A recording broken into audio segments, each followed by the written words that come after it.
Testing, 1, 2, 3. The music should already be going. Ah, yeah, another VTutor classic. 10 minutes late. To be fair, though, there's been traffic. And I commute, so that's the thing. Oh, this is... Oh, jeez. Okay, oh, I forgot one thing. I had everything loaded up, right? I thought, okay, I'll give myself 10 minutes, and everything will be good. But I missed one thing. And that is to figure out what we're doing tonight. Okay. Well, again, hey, if anyone wants to come by and needs homework help, or want to talk about homework concepts that are difficult, that's always welcome.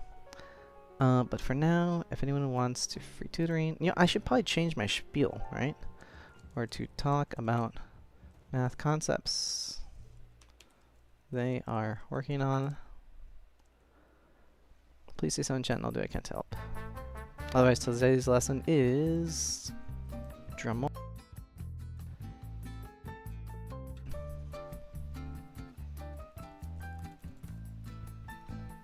Alright.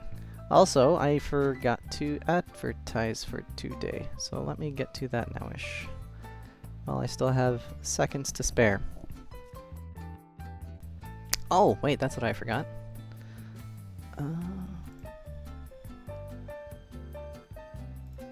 There we go. Open up the chat.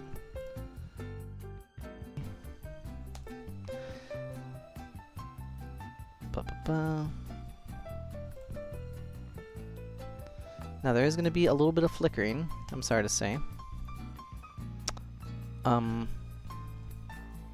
But that's kind of a thing. Okay.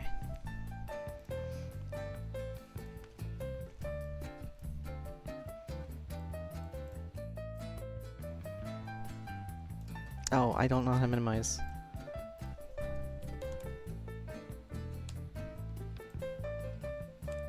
Okay.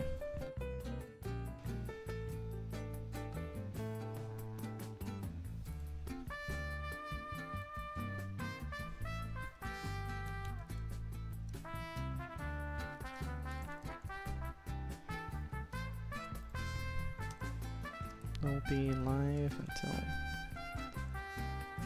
Sorry for the dead air. Of course, that's never a good thing. But... Oh, wait. I blocked the... Oh, 10 seconds! Oh, no! Alright. Well... Shoot. Do I have everything together, though? I got my face. Yeah. Got the motion tracking. Wow, wow, wow, wow, wow. Wow. Alright. And then I got the background going. I got the music. Yeah. Alright. So, today's... lesson. What should it be about? Something math. Something math related. I think last time I kind of covered functions. Again, in a very interesting way. More about the function of function in life, and less about doing them. A little bit. It's a little bit, right? I thought it was important. One of the things was specifically on how interval notation that they use to... Oh, I should be drawing while I do this. Oh, wait, hold on. I gotta advertise. One quick second. I'm so sorry. Ooh. Is it this one? Sorry, I'm trying to count something really quickly.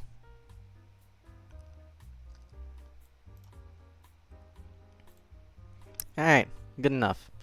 So, interval notation was something that I very loosely covered, in that I thought it would be helpful for, video games. So, just to reiterate that, boom, boom, boom. Say, for example, you're playing a game with a map, right? One I know for sure is, I think Final Fantasy Online. I'm pretty sure. Maybe Pal World? I forget. It's been a while. So say for example you have like a map of a location, and then they give you coordinates, and then you check like the wiki, and they say, oh yeah, it's at 2020. Cool, right? And where is that on this map? Well, sometimes on these maps, what they do is they have kind of this invisible grid, and I'm really happy about this, because I know I covered it last stream for like just like a minute, and I'm only gonna cover it for a minute now, but I think this is such a cool idea, that this thing is actually like graphing. It's putting one of the math homework concepts of functions and graphing and understanding an x, y, z grid, and that these are like negative y, up here is positive y, here's positive x, and here's negative x. And so for here, let's say it's 20, 20, 20, assuming the middle is 0. Then you would cross-reference these points, and then boom, that's the NPC that you're looking for, the rare mob. I think that's really handy. Now, how often does this come up? I don't know, right? A lot of games sometimes they now have like icons, trackers, all these things that are more simple than being able to read a grid map. But for some of the older games or some more niche games, I think it's kind of nice and handy. And again, this is just kind of like a small, loose concept, right? This isn't like reading like military coordinates on like a very detailed map to pinpoint a location. It's just mathematical functions, algebra stuff. The thing that you do in math class that you think, this is boring, why do I need it? Well, that's why. So you can play video games more efficiently. Yeah, I think it's fun. Alright, but we're not going to stick on this subject. Instead, I think last time I covered that, and that was functions. And I'm going to try to alternate between using math as like, here's an example of a thing that you do, which is cool, and just kind of go over the idea of like, what is, how can this apply to the real world? And, maybe, again, hopefully, covering more specific topics, right, of homework and stuff, of math that is done on a high school, college, hopefully community college, it's my favorite level, would help apply those math concepts to life. Because it's a bit different, right? Like, there isn't necessarily a class on, like, writing a check, how to fill those things out, and what the numbers are, and the routing, and the bank number, and all that kind of stuff, address. Like, these are important things, right? But there isn't necessarily a class for that. But if someone were to take a class, they would say, oh yeah, no, that's pretty obvious. Writing a check would absolutely help. I want to learn that. Whereas if you're learning something obscure like, oh geez,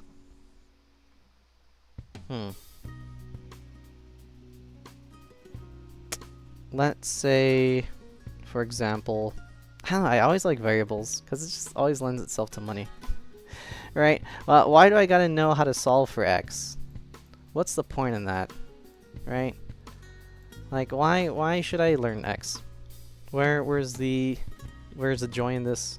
What is the purpose? Well, it turns out that x, and the process for solving x and understanding a variable or a random number that exists but you don't know what it is yet, is a very helpful tool to understand other things like budgeting, time management,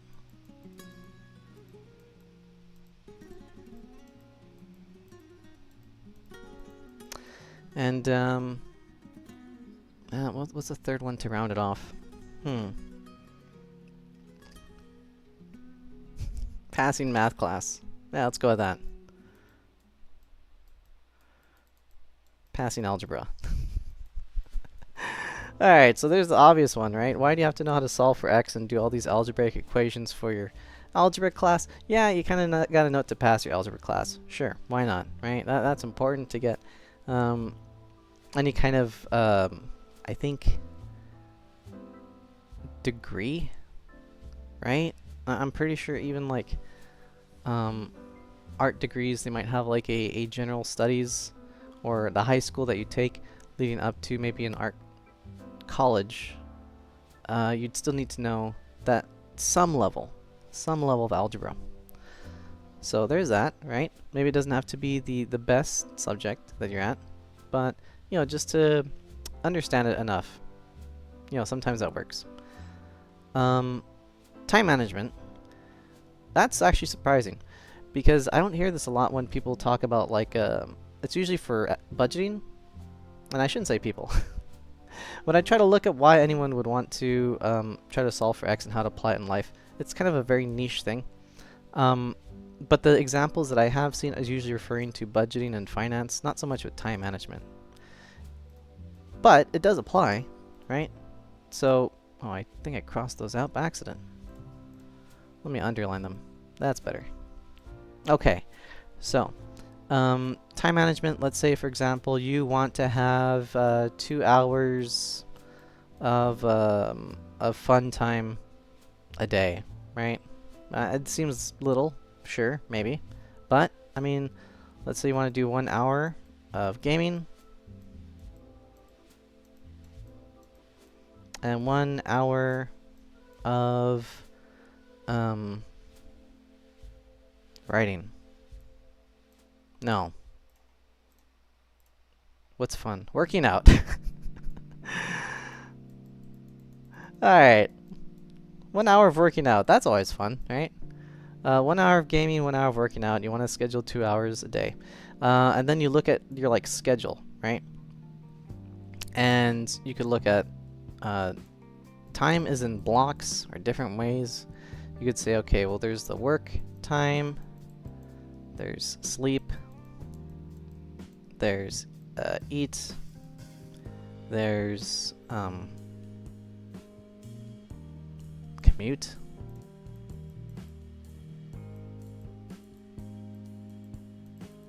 so forth. And let's oh, what are some standard numbers? What's that song? 9 to 5?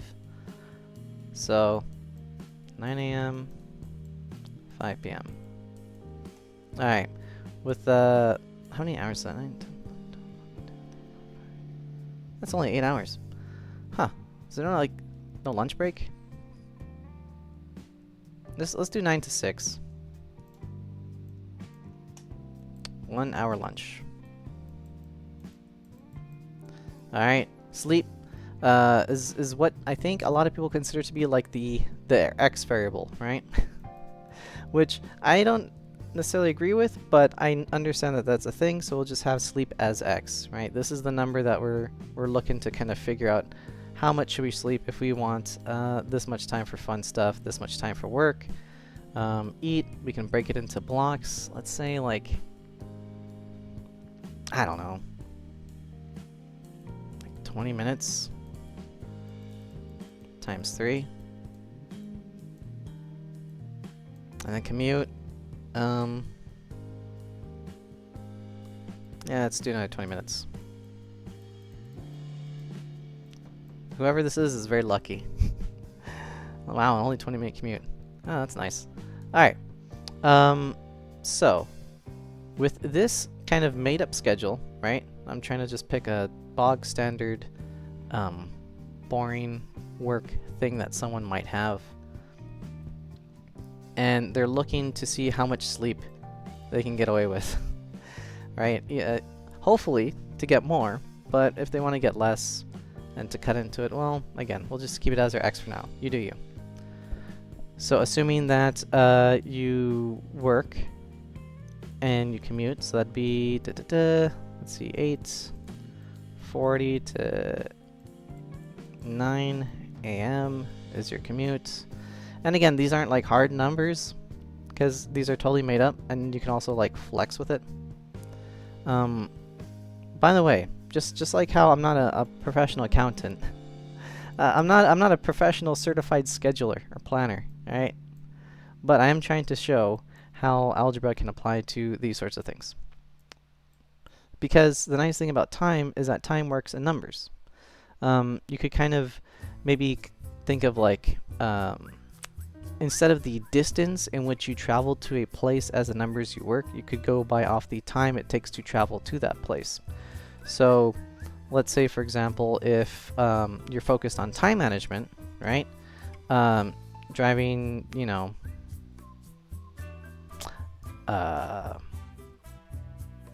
maybe 5 miles,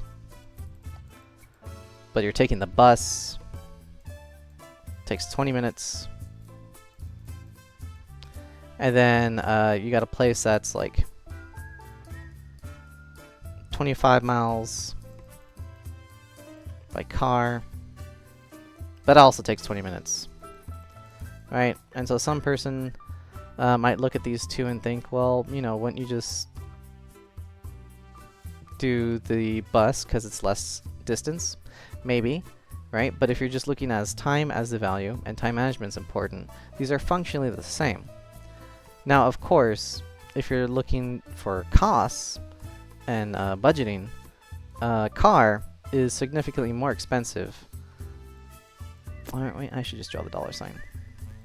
A car is significantly more expensive than a bus, because with the car you have to pay for, you know, gas, maintenance, registration, license, all kinds of stuff, right? It has an upkeep. But with bus, it's just literally like pennies on the dollar. But it still takes the same amount of time. And so, you know, you can kind of, again, you can, they kind of bleed into each other. Because budgeting is with numbers, time management is with numbers as well. Okay, sorry for that tangent. Going back to this example of how to use algebra for time management. Let us try to go back to here. Now for this, it's about an approximation. Because the wild thing is that although you may try to apply hard numbers to like real life, it's kind of wibbly wobbly, you know? Like even if you have something like a measuring cup. Is that a good looking measuring cup? Sure. And it has all these markings, right, of how many cups something is. If you ever been to like a and like look at all the different kinds of measuring cups, you'll notice that their idea for maybe something that's like 3 cups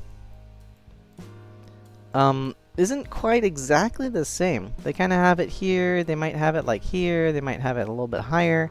There's a little wibbly wobbliness, because even though, you know, there's supposed to be an exact measurement and this is supposed to be a measuring tool, unlike something, let's say a ruler or a measuring tape, sometimes measuring cups can be a bit wonky with fluid measurements. And not just on, like, you know, where, because of the size and the thickness of the cup, right? So like, let's say for example it's a wider cup, you know, the 3 cups is going to be like down here.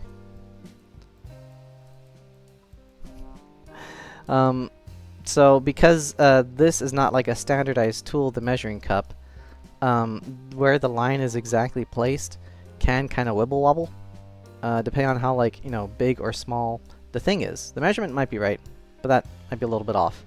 To that end, similarly, when it comes to commuting and timing for that with time management, you kind of want to leave a little wiggle room, which is a bit different from actual algebra. With algebra, it's kind of always the same. Like, was it x plus 9 equals 7, right? And then you minus 7 from both sides. And then you get, like, what? Oh, no, wait, sorry. I did that wrong. You minus 9 from both sides. How silly of me. Minus 9, minus 9. And then that becomes x equals negative 2. Cool. That is like a firm number, right? It's not just kind of equal to negative 2. It's not kind of equal to, maybe it could be 2, 2.5, maybe negative, you know, 1.8. Nah, it's only 2. But when you're trying to apply time management as a formula to real life, you got to make room for that kind of wibble wobble.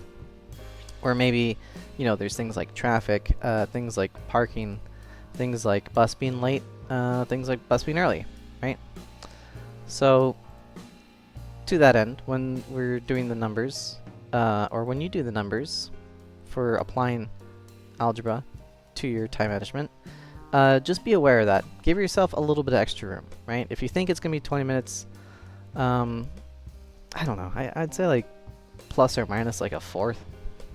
So, or 25%, maybe 20%. Plus, minus 25%. That's a lot of wiggle room, I know.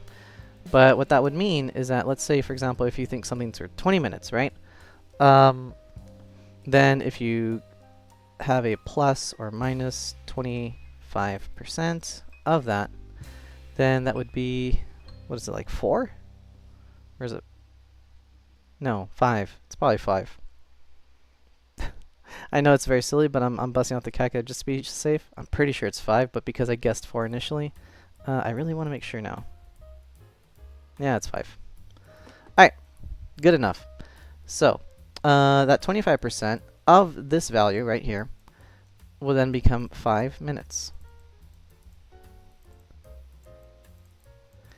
And that is to give time for you to expect when to be there. You can average it out, but I'm pretty sure if you ever time with like a timer, you know, when you go and when you get to some place, you might kind of experience that kind of range.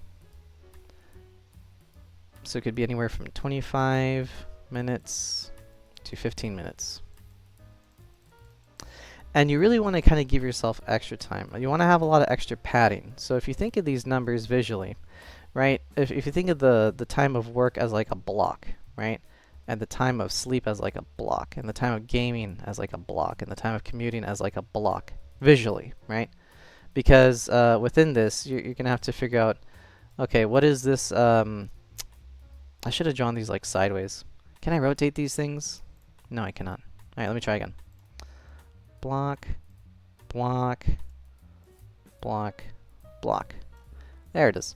So if you visualize the time in which you do activities as like blocks like this, and this is deviating a little bit from the algebra, but this is also kind of visualizing the algebra itself.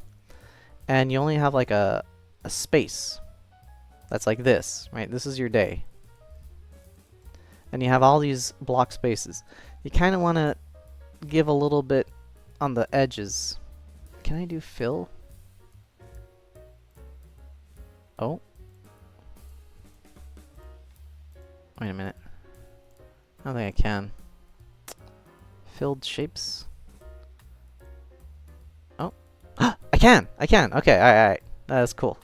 You want to give yourself a block here, a block there, a block here. And these blocks are just going to be basically extra time. Okay, visually I'm kind of messing up. But there's supposed to be time in which you give yourself extra time. Not cutting into it. I'm just bad at drawing. But within the time in which you allot an activity, you should give yourself extra time before and after, because there's always some things that you might not account for that you really don't want to micromanage. Or maybe if you do, you know, this is the time in which to do it. But things like, all right, you know, before I game, I gotta use the restroom. So this might be the, oh wait, no, I'm stuck on this thing. Oh no, there it is. Oh no, how do I undo this? Oh gosh, I feel like an old man. Okay, I unclick it. Marker, pen. So within the time in which you allocate for something, you could add extra time before and after, right? Time to use the bathroom, time to get ready for bed, time to plan out the next day, time to go out for a nice dinner, you know, time to maybe watch some TV. I don't know. But whatever it is, when you're trying to plan something out, again, even though I'm trying to apply algebra to time management, it's not going to be an exact math, You're going to want a little bit of wiggle room. You're going to want something as a percentage. Now, maybe it doesn't have to be like that huge, right? You're not going to allocate... Well, actually, maybe. Hold on. Let me think. So, assuming that you have work, right? And you work 8 hours. All right, this plus or minus 25%. What would that be? 2 hours? Yeah, 2 hours. That 2 hours wouldn't necessarily apply to that day, but it would still apply to a future day. Because this could be something like vacation time. Or sick time. Or bucket time. Or medical leave.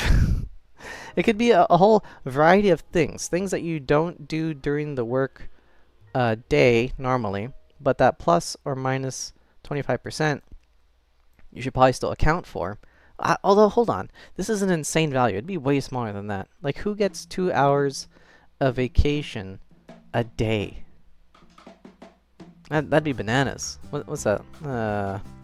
40-hour work week? 10 hours a week of time off?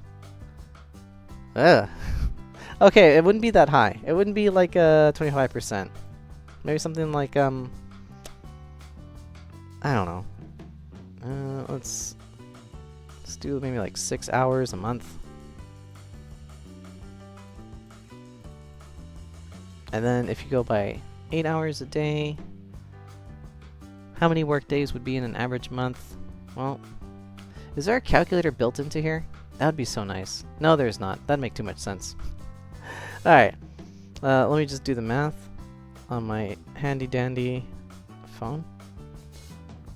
40 hours a week times 4.5 weeks. That's 180 hours a month on average. And then you do 6 divided by 180. Alright, that is a percentage of 0.0... Wait, no. Hold on. This percent is about 3% of wibble wobble room per day for this thing. So I know that would apply to maybe the 8 hours. Would that apply to the other stuff too, though? If you have 2 hours of gaming, what's 3% of that? Also, it'd be technically like 3.333, but I'm just going to round down to 3. Because the nice thing about underestimating is, like, if you underestimate numbers sometimes when budgeting or time managing, then you find that you might have an extra bit of time. Kind of like finding like pocket change, you know? Alright, 2 hours is also equal to 120 minutes. Alright. Times 0.03. So that's about 3.6 minutes. Yeah, that's not a lot of time. Would that be a time to do something? Yeah, you know what? It would. It would. Okay, alright, hear me out. If you have these 3.6 minutes, right? And you have them as padding, and then divided by 2, and it goes on kind of each side, right? That's like, or not even. Not even. Okay, because think of it this way. You have a device in which you play your games, right? Whether it be your phone, tablet, console, computer, whatnot. How long does it take to sit down, boot up this thing, install updates, do stuff like that? Maybe this long. Maybe that's how it works. Interesting. Okay, I got way out of track. But to this point, what I'm trying to say is that whenever you plan an activity and you try to break it into a formula, it's not an exact math. You kind of want to have a bit of wiggle room for something like vacation time for your work, boot up time for, you know, playing games, or commute time, you know, to park and get somewhere. Alright, but for here, for the bigger picture, right? Without accounting for that little nuance of that wibble wobble time. How do you calculate for sleep? How do you decide how much sleep you're gonna get? If you want to have like a pretty set schedule. Oh, with these numbers, I should probably just plug them in, right?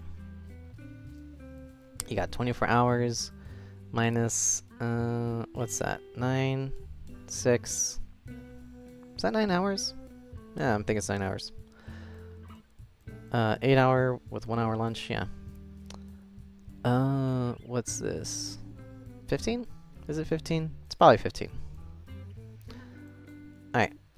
And then, minus 2 hours of, so that's done. 2 hours of gaming. 13 hours. 20 minutes of commuting. No, wait. Commuting each way. Plus the 20 minutes of eating. So that's 20 times, let's see, 3 eating. 2 commuting. That's 5. It's like 100? It's more than an hour. Almost 2 hours. So what is it? Like, out of 120 minutes divided by 100. It's not 1.2. No, it's like 1.8, right? Pretty sure. I think I did it the wrong way. I think I'm supposed to do 100 divided by... No, I did it right. 100 divided by 120? No.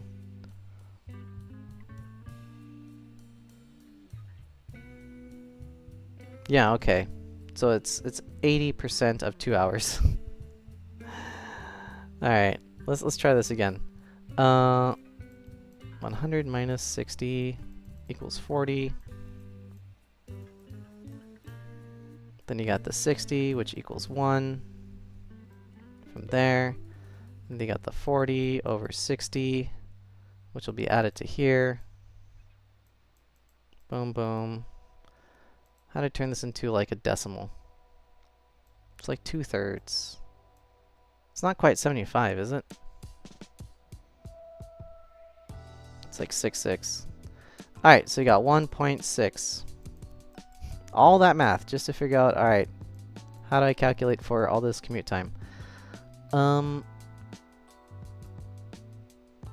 Boy, this is getting messy. That's fine. Again, if someone actually wants tutoring or homework help, it's not going to be this messy or, you know, kind of freeform. It'll be structured on the assignment itself and clearly denotated or marked. I shouldn't say denotated. Clearly marked which equation is for which thing, right? Which answer is for which equation.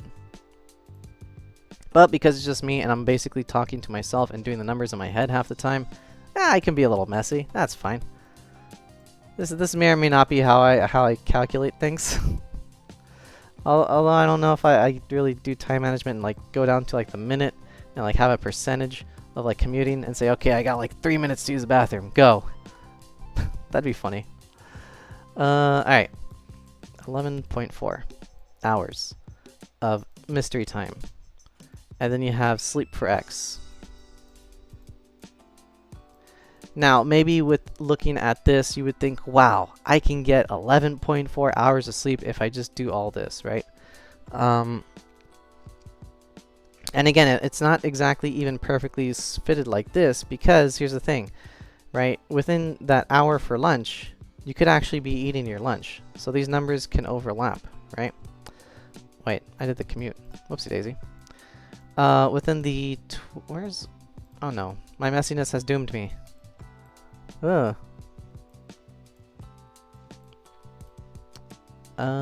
Commute is 20 minutes times 2. Okay. So eat, right here. So within that hour for lunch, you could actually spend some of that time eating. So those 20 minutes may overlap, right? Within the hour of working out, you can do 40 minutes or the full hour of lunch. There's that, right? Depending on the job itself, depending on your commute, you can eat during your commute. right? You could, well, I don't know if you could work out during your commute. Don't game during your commute, right? But you could probably game during your lunch. I know some people like that. That's fine. There's that thing too. So all these things, they can kind of overlap. So even though this is like kind of a low estimate, you know, there's still a lot of extra time. But here's the thing. Even though you might think, okay, I got like 11.4 hours, and that's like with everything kind of stacking on top of each other and not properly like overlapping, there's still the issue of, you know, this wibble wobble time. And you really got to account for that, right? Again, unless you're micromanaging every minute of every day and thinking, okay, I need time to do this. I need time to get ready for work. I need time to get unready when I'm home. I need time to use the facilities. I need time to do whatever. Something entirely different, right? Enjoy a different hobby. Where was I getting to this? Oh yeah. This math, although I'm trying to apply it, is not an exact math. So you can see the difficulty in trying to calculate how much sleep you can actually get as an X value. Because it all depends on what the person wants and what they want to get out of life. Now, I will say this though. Just because sleep might be an X value, and they don't account for it, then that's where someone might look at it and think, well, it can just be whatever number, right? I'll go to bed when I'm tired. I'll do it whenever I want. That's fine too. That is a perfectly legit strat if it works for you. However, if you don't account for some kind of base value or some kind of time for certain things, then they are the things in which you're going to cut into the most. So, say for example, these mystery values, these padding times, right? The time that you might use to you know, be a little late, this time that you might use to do something else, this time you might use to get things ready. These all slowly add up, and you might not account for them, and the only thing that they would cut into is the only thing you don't have accounted for, which is time. Right, time for sleep. And so then this can kind of balloon out of control, where this 11.4, assuming we take the 24 times 0.03%, that's technically times 0.03, but, and I shouldn't use that, I should use the dot multiplication, because we already have an X value. So, you know, having X times X or whatever, that can look ugly and confusing. So assuming that we have random padding time equal to 3%, which actually might be much higher than that, because again, for commuting it was like 25%. Let's see. I pressed the wrong button.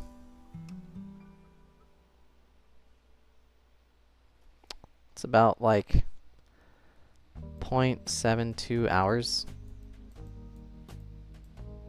And that would cut into the sleep. Assuming that there is time that is unaccounted for, and that you consistently don't account for, and then that also consistently would count into the other times you don't account for.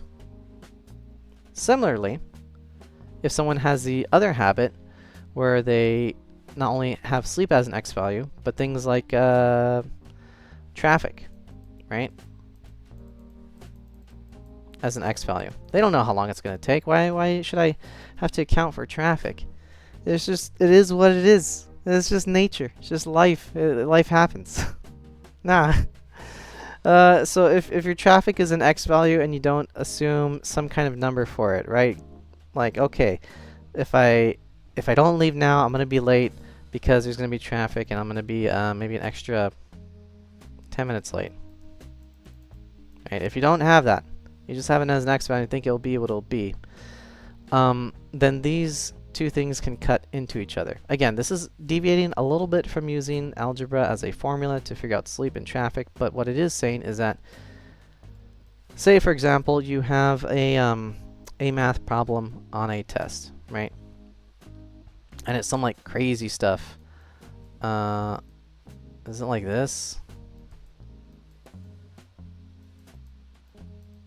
And then you have some like numbers, and then you gotta let's make this even crazier. No. Let's do some wild stuff. Let's throw in an exponent. Let's do this by Let's just mess this up. Cosine of A. I don't know, right? Whatever wild thing you have, right? If you don't do this problem during a test, if you skip over it one time, that's fine, right? But if you have like 20 of these questions, and that's like a fifth of the test, and you're just skipping, you're just not doing any of them, that's a little rough. And again, these things might happen over time. The point is that I'm trying to say is when you don't learn how to solve something, then it's going to bite you in the butt later, whether it be in school, whether it be in commuting, whether it be in managing your sleep, your schedule, your life, your money. And this is a very silly way to kind of illustrate that. But, you know, I think it's very helpful to at least have a rough idea of where your time's going. If you ever feel like, oh, I don't know what's happening with my time, well, then that's a numbers problem. And because it's a numbers problem, it's technically kind of a math problem. Similarly, if you say, oh, I don't know how to do this math problem, I don't know why I'm doing so bad in this class, well, it's a numbers problem. It's a numbers problem, and technically it's a math problem. So all these things are kind of related. Again, I know I'm getting a bit rambly here and less structured on the lesson at hand. But I kind of hope this would illustrate in a way how calculating for things like sleep and traffic, if you don't, then they'll kind of overlap into each other, right? You'll oversleep something, you'll be late, or you know, maybe the opposite might happen, right? Maybe you need less sleep than you realize, and you have all this extra time in the morning that you could be doing with something, but you didn't plan for it, so you don't know what to do. Or maybe you get home much earlier than you realize, and you don't really have anything to do, and you don't plan for anything. And that's totally fine, right? If you're lucky and that works out, you don't have to fill every minute of your day with like doing stuff. You don't have to be productive all the time. You could just like chill. You can enjoy the sunrise or sunset, you know? That is absolutely fine. This is not for those who find random lucky bouts of success by not calculating these things. This is for, you know, the average person who might struggle with these things and realize, how can I fix it? Well, math can help you. Specifically algebra. Not necessarily this algebra though, because it has to be tailored to what you're doing. and I don't know. I don't want this to be like a financial life planning channel. I'd rather just do it more like with homework, because at least homework you have answers. But hey, I guess if someone wants to talk about this stuff, I'm down for it. It's like half of what I do, but it's more like to apply the principles of this math to things that might matter more. Oh, okay. Sorry for the flickering there. Oh, geez, only 7. Well, I was late, so I still only got 7 minutes left.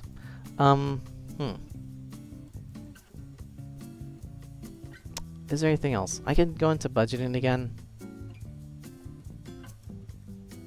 I could. Is anyone interested in hearing about budgeting algebra? Probably not. I only have 7 minutes. It might be rambling, but if you want to hear me ramble about that, that's fine. Maybe I want to hear me ramble about that. I don't know. Or maybe it'd be better to hear me ramble about rambling. That could be fun. Okay. Did I solve for sleep? No, I did not. Because I got distracted and assumed, well, what if we didn't solve for the miscellaneous wibble wobble time? But if we were to solve this for sleep and stack all the time and say you don't do anything during your lunch, you eat at a separate time, and you have all this other extra time and you're perfectly rigid schedule, and yet everything's all kind of layered and stacked, then yeah, okay, technically, if you're solving it like a perfect math problem, sleep is x, which is 11.4. Cool. Nice. That's accounting for work, eating, commuting, gaming, and it doesn't account for anything else, right? It doesn't account for working out, but it doesn't account for using the bathroom, the other part of eating. The other half of the equation for eating. It doesn't account for using the facilities. So, whoopsie daisy. Technically not a perfect formula, right? Although, I don't know. Why don't they do that? Why does everyone account for things like, oh, I need this much time for sleep. Oh, I need this much time to eat. I need this much time to work and commute and to have fun. But no one accounts for, like, bathroom time, showering, facilities, brushing your teeth. I mean, those things take time. You gotta go at some point if you're eating. That makes sense. And yet, it's like this kind of taboo X factor in scheduling and planning, you know? Yeah, everyone wants to plan the meeting, and everyone wants to make sure that, oh yeah, we have our schedules lined up. You're gonna have your 9 o'clock appointment. You gotta have this time for lunch. You gotta have this time for you know, going on your flight. You gotta have this time for meeting with this important CEO, right? This perfectly pristine, immaculate schedule that accounts for everything except going potty. Which is funny. I think that's hilarious. I don't know. I'm not some kind of higher up person, so maybe they do account for that. Like, you have to go now, and if you can't go now, make yourself go. I don't know. Sorry, it's just something that's funny and kind of sticks out. 'Cause that is true. When accounting for time, there isn't that other half of the coin. And I wonder if the same can be said for something like budgeting, right? People always talk about, well, you know, you should only spend this much, right? You only spend this much, and you should spend this much, and don't spend this much, but then you also spend this much. Like, they'll never talk about the other half, right? Oh, you should make this much, and then you need to make this much, and then you get this other thing to make this much, and do this to make that much, and make more money here. Which is kind of interesting. I mean, again, inherently budgeting is cutting down on expenses and managing the money that you do have with your income flow. But they never talk about the other half of the formula, as far as I'm concerned. I think that's something different, where like someone will talk about how to make more money, right? How to increase your income flow. Is that what like the hustle is? Hustle. Is that how people make extra money? I don't know. I don't know much about hustling. Other than like, I don't know. Gift cards to and from friends and family. Like, you can budget for that. But you can't like expect an amount, you know? You can budget to say like, oh yeah, I'm gonna spend this much for Christmas. My loved ones. But you can't say like, oh, I expect this much for Christmas for my loved ones. That's not really a thing. Oh well. That's just a little bit of rambling. And that's also just about time. Shoot. This felt short. Okay. Well, maybe it'll feel nice and long next week, when I may cover more formal math lessons. And again, try the other half of the coin, where I would try to go over that and then apply it to the real life, rather than try to apply real life to math. Because this is always messy. But it's fun. And again, it kind of, I hope, helps people understand that when you're looking at these life things that seem like serious, like budgeting, time management, school, all the stress factors that might occur, it's not an exact formula for success, right? It's not, you have to do this, you have to do this every single day, every single time. It's very squishy. It's very wobbly. It's very wobbly.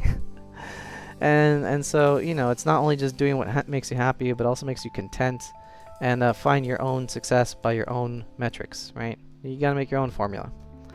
Now, obviously, the formulas that I'm using are kind of, you know, boring, 9 to 6 job stuff, measuring cups of water to make something to cook. Oh yeah, time for cooking. That should be counted for eating, huh? I don't know. But yeah, I hope this kind of helps anyone who's under that mode of thinking to realize that there is a path to success, and math might help. Right? And on the other half of the coin, if you're struggling with math, hey, it's kind of important because it'll help you with success. All right, that's it. That's all I got. It's time to go. Again, maybe I should try to. Maybe I need to have some wibble wobble time. You know, if I'm like late 10 minutes, then I like go for an extra 10 minutes. Yeah, I'll work on that. All right, but until then, I'm gonna head out. So have a good night, everyone. And thanks for coming by.